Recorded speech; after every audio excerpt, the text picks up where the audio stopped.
Hello everyone, introduce us Group 15 from 4 PhD Tour. At this opportunity, we have chosen the Keraton Jogjakarta for our cultural destination. The reason we chose this cultural destination because Keraton Jogjakarta is a center of Japanese culture, and it also contains a museum displaying so many royal artifacts, and the place itself is really huge. That's because the total of Keraton Jogjakarta is 184 hectares, which consists spaces like Baluarte Fortress, Alun-Alun Nor, Alun-Alun Kidul, Gapura Gradak, and Masjid Gede Yogyakarta Complex. For its story, Keraton Yogyakarta was built by Sultan Hamengkubuwono I in 1755, a few months after Gianti Treaty. The location of the palace is said to be a former guest house. Another version states that the location of the palace is a spring named Umbul Pacotokan, which is in the middle of Beringan Forest. For its attraction, the Kesultanan Gede Mosque was built by Sri Sultan Hamengkubuwono I with Kiai Fakih Ibrahim Diponingrat, the first Keraton ruler, and Kiai Wiryokusumo as the architect. This mosque was built on Sunday, May 29, 1773 AD, and the Gede Kauman Mosque complex is surrounded by a high wall, and the main door of the complex is located on the east side with the construction of a Semartinandu. The main building's architecture is in the form of a closed square crown with a 3-story roof. To get inside, there are main doors on the east and north sides. On the inside, this place presents an extraordinary architectural beauty. Hello Miss, my name is Dionisius Hugo Simanjorang, and now I will explain about food and beverage in Keraton Jogjakarta. Keraton Jogjakarta also have several special foods. This food and beverage is famous because this food and beverage was the favorite of the kings of the Jogjakarta Palace in the ancient times. These foods are, first, bistik Jawa or Javanese steak. Javanese steak is a typical food of the Keraton Jogjakarta, fusion from Dutch East Indies government with some Indonesian touch. This dish came from a Dutch chef who cooked with local ingredients and was favored by Sang Kanjeng Sri Sultan. This steak used minced beef as raw materials.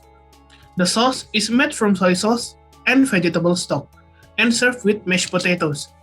Uniquely, these mashed potatoes made without milk. Second, there is Javanese beer or bir Jawa.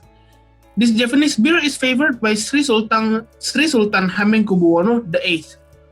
This beer does not contain any alcohol.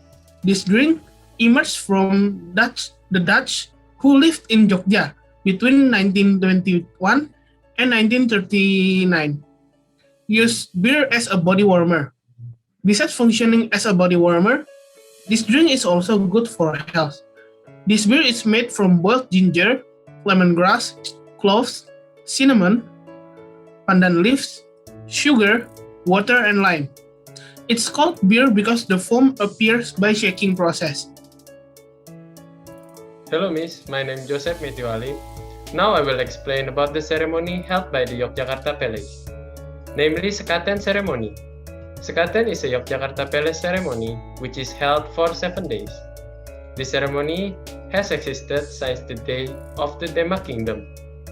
The purpose of this ceremony is to commemorate the birthday of Prophet Muhammad SAW. Sekaten comes from the term credo, which in Islam means Shahadatain.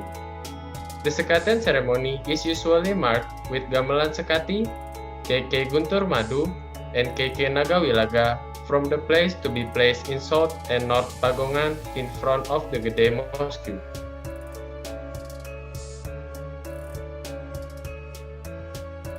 Next, I will explain about the festival held by the Jogjakarta Palace, namely Andong Festival. The Andong Festival was originally part of the Jumenengan Dalam Relic or commemoration of the ascension of the King of the Jogja Palace, Sri Sultan Hamengkubuwono X, which was centered on the Jogja Palace. But at this time, the Andong Festival was also held with the aim of preserving the nation culture and enriching events in Yogyakarta to start tourism and economic recovery.